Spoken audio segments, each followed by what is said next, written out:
So what is the conventional wisdom in the United States concerning our educational system? How have our national policies worked to create or support this perception? Well, I think the general perception is our schools are terrible and they're getting worse, that we have a failing school system. If you look up, Nexus is a website that shows how often a term has been used in the media, magazines, articles, newspapers, and they found in a single month over 540 times the term failing schools were used in our national media. So we've gotten a steady diet of the fact that our schools are terrible, and people tend to believe that. When people say that our schools are failing, they typically cite three different factors as evidence to support that claim. The first factor that they look at is how our students do on the National Assessment of Educational Progress.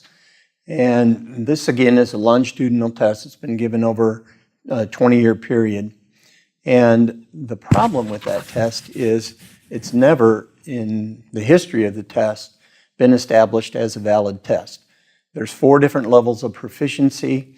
The cutoff scores for those levels have been established at totally arbitrary levels.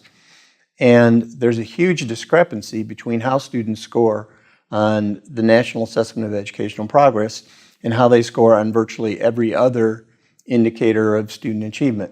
So we have, for example, a state like Massachusetts, where their students are scoring quite low on the National Assessment of Educational Progress, and yet they're one of the top 5 schools in the world, states in the world, in terms of student achievement on the TIMSS International Assessment or on state assessments.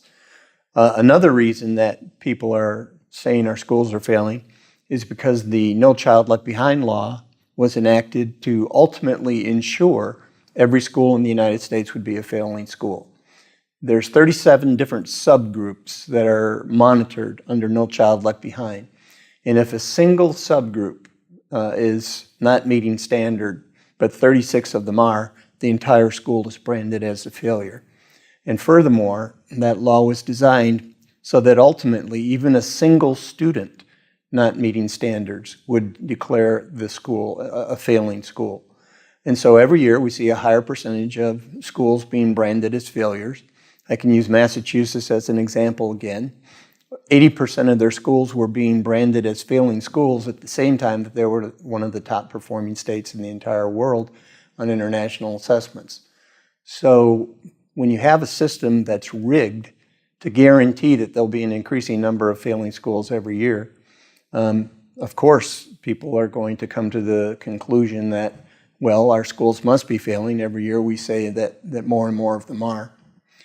I think a third factor in terms of why we're designating as our schools are failing is because they point to international exams that show mediocre performance in terms of the United States students. And the exam that they point to is called the PISA exam. It's the Program for International Student Assessment, where 15-year-olds across the world are randomly sampled and given a very rigorous, very challenging test in which they have to apply their language skills, their math skills, and their science skills. We have not done well on that test. As a nation, we're typically somewhere in the 20s out of the industrialized countries in the world, whether it's English or science or math. And so people point to that and say, well, look, Finland, for example, is always in the top 5, and they spend significantly less on education than the United States does. Clearly, our schools are failing. But you need to dig into that a little deeper. Finland, for example, only has 3% of its students living in poverty. If we took schools in the United States where 10% of the students were living in poverty, or less, 10% or less, and compared how those schools with 10% poverty rates compare to Finland schools, we blow Finland away. Our problem isn't a lack of achievement in schools that have resources. Our problem is that 20%, 1 out of every 5 schools in the United States, has over 75% of their students living in poverty.